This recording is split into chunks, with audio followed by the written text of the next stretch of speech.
Now gently close your eyes. Take a deep breath in, then slowly release it. Feel every muscle in your body loosen and relax. Focus only on the rhythm of your breath. Do you hear it? A faint, ancient whisper carried on the wind? It carries the scent of sand, of history, and perhaps of memories that refuse to fade. A profound silence. I could barely hear my own breath. A sharp ache gripped my lungs with every cold inhale. My eyes were closed, yet the memories surged through my mind, each step vividly replayed. I was there, marching beside Napoleon, a humble foot soldier in the Grand Army, across those boundless, desolate lands. In the distance, the booming of cannons echoed, the acrid scent of gunpowder and burnt flesh stinging my nostrils. This wasn't merely a dry historical account. This was the chilling rebirth of a desert nightmare. It was the story of unwavering belief and profound fear, etched into the dusty earth by a soldier's heart. And this story now is rekindling right in your mind.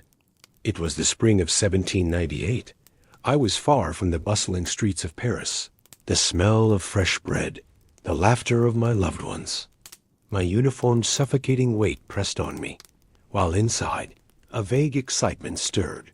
In the port of Toulon, in the shadow of our colossal ships, each of us wondered where our destiny would lead us. Ireland? Sicily? No one knew for certain. Only whispers circulated. The salt of the sea kissed my lips. The wind caressed my hair. But among those whispers was a name, like a legend, General Napoleon Bonaparte.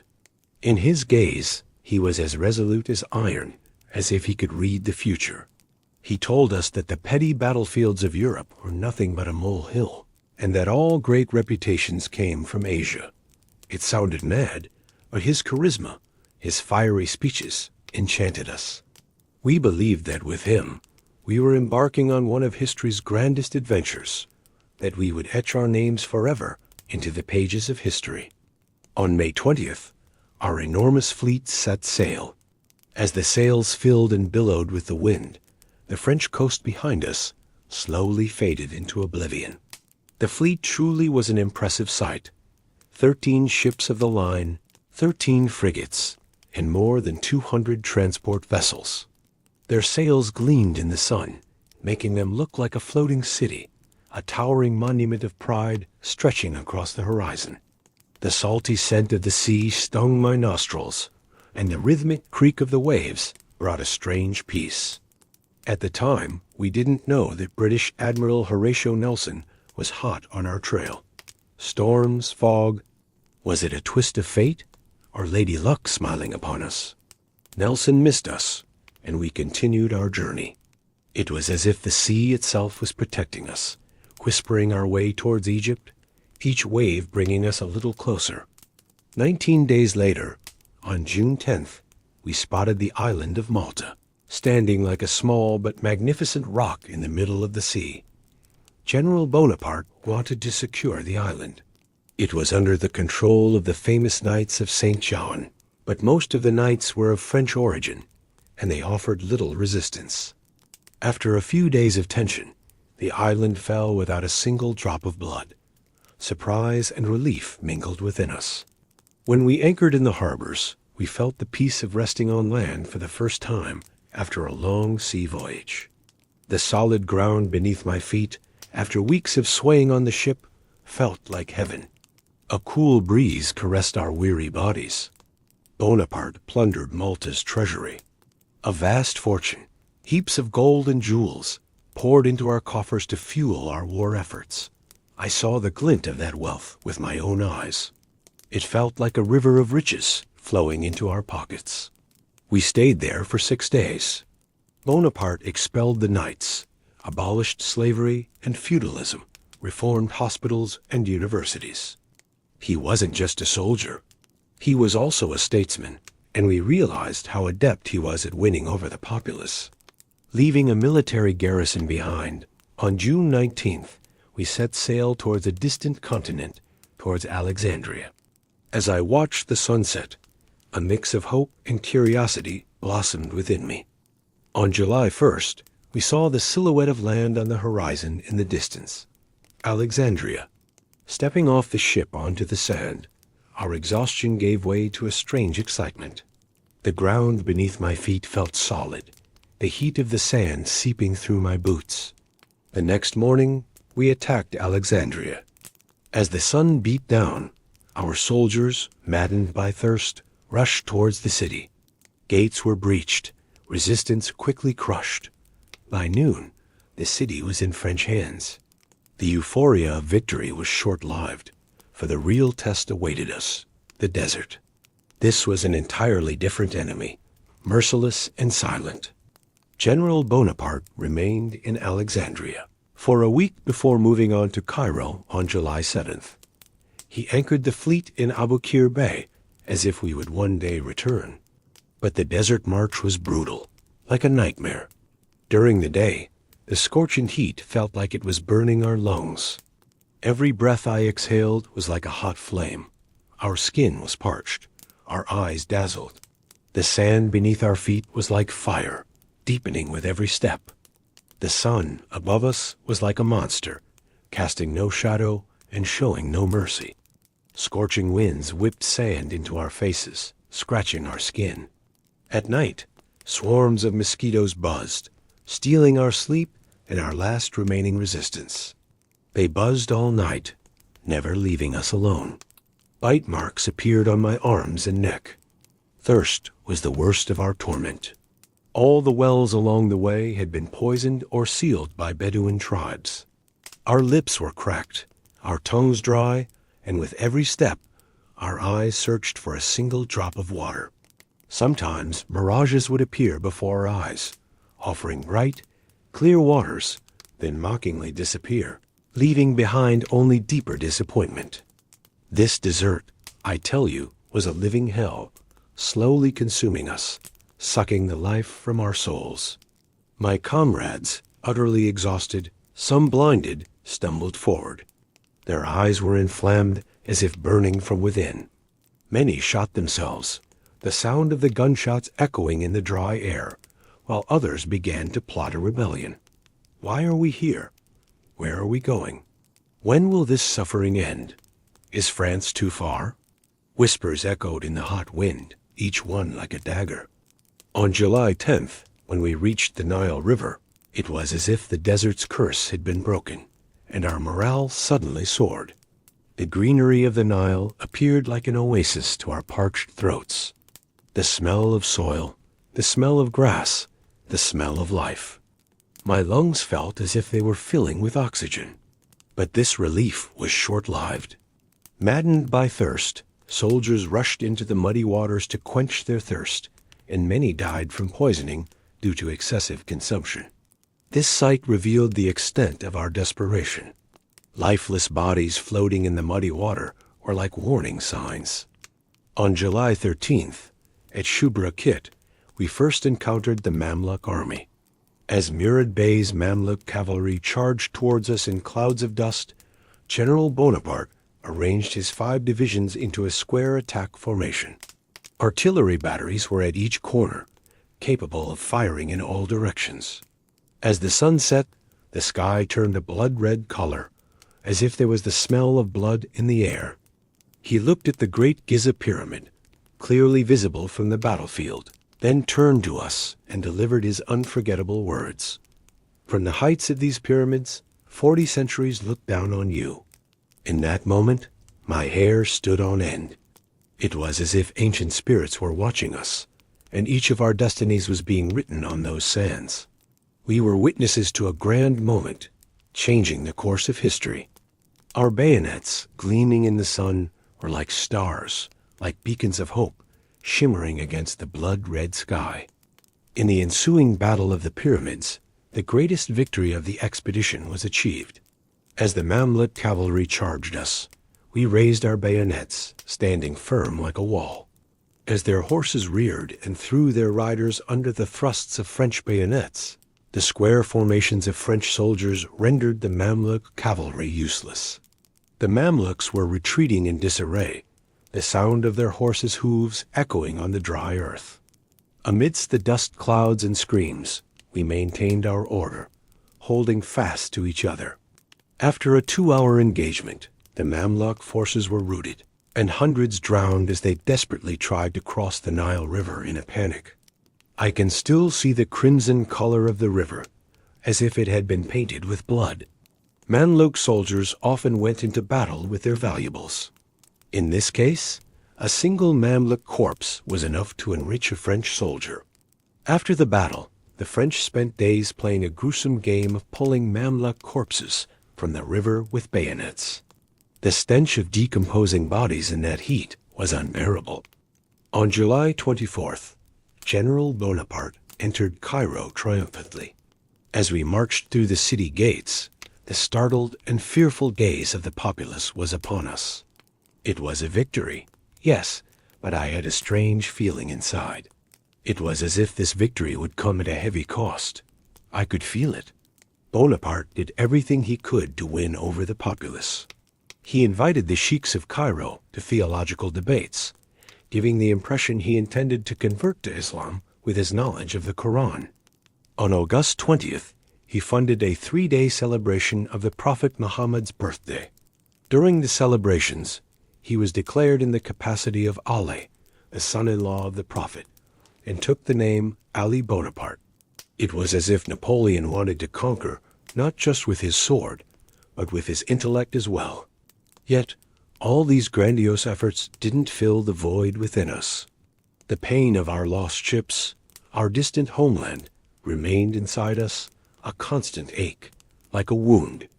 General Napoleon Bonaparte's luck, of course, would not last forever. Was it a trick of fate or the cruelty of the sea? On August 1st, 1798, British naval commander Admiral Horatio Nelson caught the French fleet anchored in Aboukir Bay. On the sea, under the sky, a colossal dance was beginning. As the sun set, the sea turned a blood-red color, as if there was the smell of blood in the air. In the ensuing Battle of the Nile, Battle of Aboukir Bay, the French fleet was annihilated.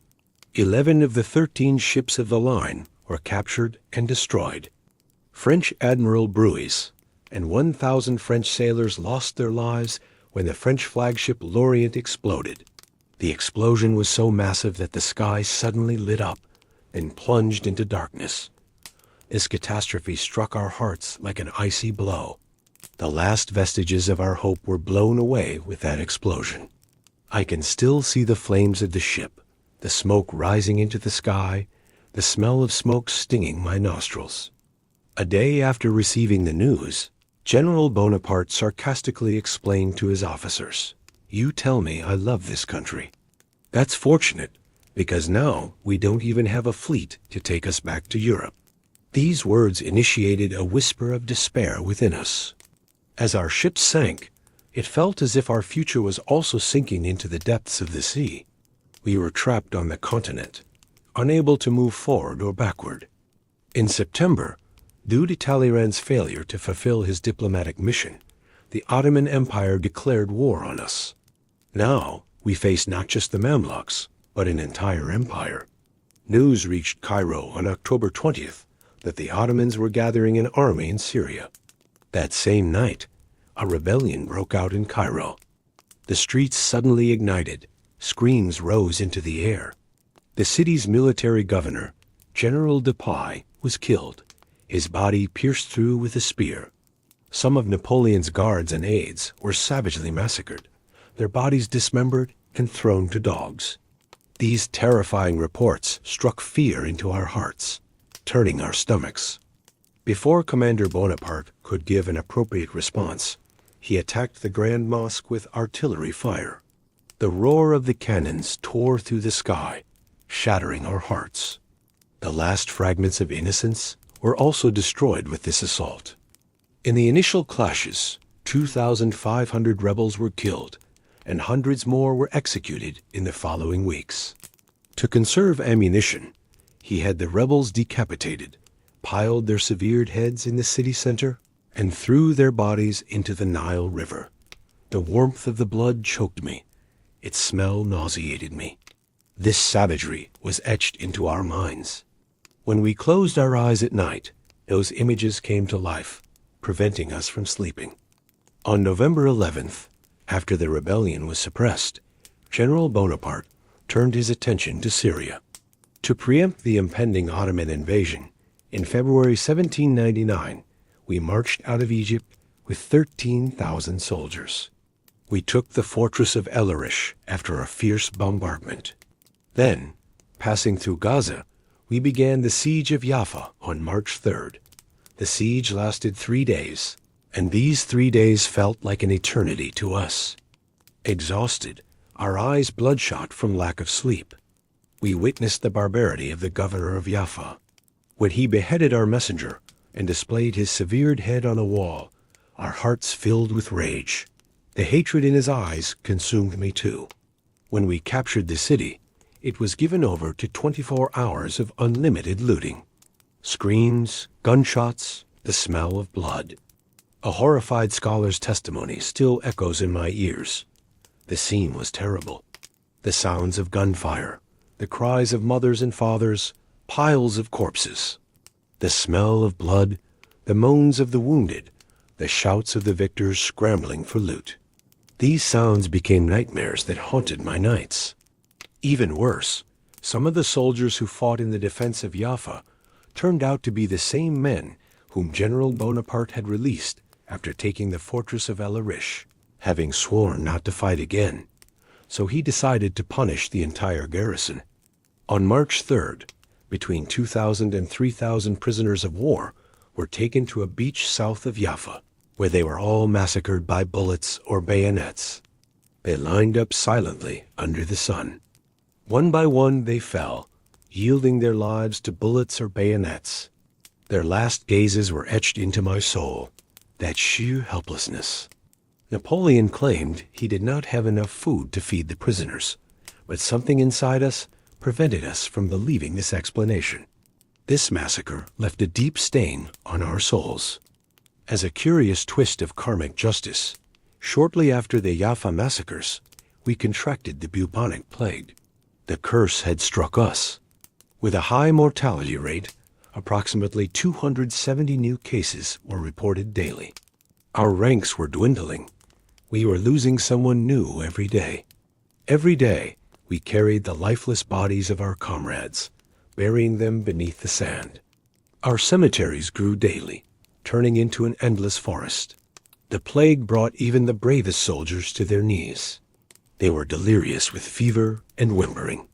Although General Bonaparte visited the sick soldiers and tried to dispel their fear of the plague, doing what he could, he no longer had time to linger in Jaffa. Time was against us. The plague had us in its grasp. On March 14th, we set off for Acre with our remaining healthy soldiers. We were heading to a new hell, but this time our enemy was invisible and far more deadly. Acre's walls, even from a distance, looked impregnable. With its thick walls and mighty bastions, it resembled a monster's lair. The defending garrison was commanded by Jezer Ahmed Pasha, the governor of Syria, nicknamed the Butcher for his ruthless deeds. Even the mention of his name instilled fear among the soldiers. The cunning British Admiral Sir Sidney Smith provided logistical support to the Ottomans, capturing our French artillery weapons and waged psychological warfare against us. It was as if he had gotten inside our minds. For 9 weeks, we launched 8 major assaults, all of which failed. Every climb was a hope, every fall a disappointment. I can still see my comrades falling from the ladders before my eyes, dropping one by one. Acre's swampy terrain led to a malaria epidemic. It wasn't the sword, but an invisible enemy, disease, that was killing us. We listened to our comrades, delirious with fever, unable to help them. This helplessness was our greatest enemy. Our generals were falling one by one, either dead or wounded. The popular General Caffarelli succumbed to gangrene. General Bonn was mortally wounded. Lannes, Pau and I, all were wounded. The sands were soaked with the blood of our heroes, and Acre's walls seemed to watch us mockingly, as if to steal our victory. Although we won the Battle of Mount Tabor on April 16th against the Ottoman Relief Army, this did not change Acre's fate. And then the newspaper brought to us by Admiral Smith. It announced the beginning of the Second Coalition War in Europe and the military defeats France was suffering. This news struck our already depleted morale once more. It was as if all our hopes had crumpled like that newspaper. On May 20th, Bonaparte ordered the lifting of the siege and began his disheartening long journey back to Cairo. I missed my destiny at Acre. I heard him lament, the disappointment in his voice etched into my memory. For me, the dream of Egypt had come to an end. It was a bitter awakening, and we knew we would never be the same. When Napoleon Bonaparte arrived in Cairo on June 14th, he gathered his remaining soldiers and set off for Alexandria. Our presence by then felt more like a burden than a threat. We struggled with exhaustion, hunger, and disease. Our feet were blistered. There was an unspeakable pain with every step. Our eyes were closing from pain. There were only blurry images of the desert. Our strength was failing. The despair that weighed upon us was so heavy that even breathing was difficult. Soon after, British Admiral Sidney Smith transported 15,000 Ottoman soldiers commanded by Mustafa Pasha to Abu Qir Bay, northeast of Alexandria. On July 25th, General Bonaparte engaged the Ottoman Empire forces in the Battle of Abu Qir, which would be his last victory in Egypt. In this battle, 2,000 Ottoman soldiers were killed, and many more drowned as they were driven into the sea. But the taste of this victory was bitter, as if we had eaten a poisoned fruit. Because there would be no more reinforcements, no hope for the future. We were just a handful left. We were alone now, feeling like a handful of abandoned soldiers in the middle of the desert. We searched the horizon for a glimmer of hope, but there were only sand dunes, endless and cruel. Without telling anyone of his intention to leave Egypt, on August 23rd, General Bonaparte departed, accompanied by a handful of officers and scholars, savants, leaving the rest behind in Alexandria. Silently, he vanished into the darkness of the night, just like a ghost. For us, this was an abandonment, a betrayal that pierced our hearts. When we looked after him, only a cloud of dust and an emptiness remained. It was as if the sun would never rise again. While he returned to France, rewriting his own destiny, we remained in the middle of the desert like forgotten shadows. General Kleber, taking command, fumed. He called him that Corsican dwarf, vowing revenge. But when Kleber himself was assassinated in 1800, he would never get that revenge. Fate did not smile upon him either. On March 21st, 1801, a combined British-Ottoman army, commanded by Sir Ralph Abercrombie, attacked. We lost the Battle of Alexandria. We had no more strength to resist. Our last bullets were spent.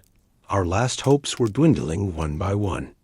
Cairo fell in June, and after a long siege, on September 2nd, 1801, we surrendered Alexandria to the Allied forces. We laid down our arms. That grand dream had suddenly come to an end.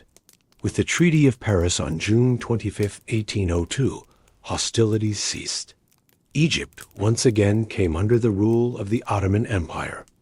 A whole expedition, a whole dream, had returned to where it began.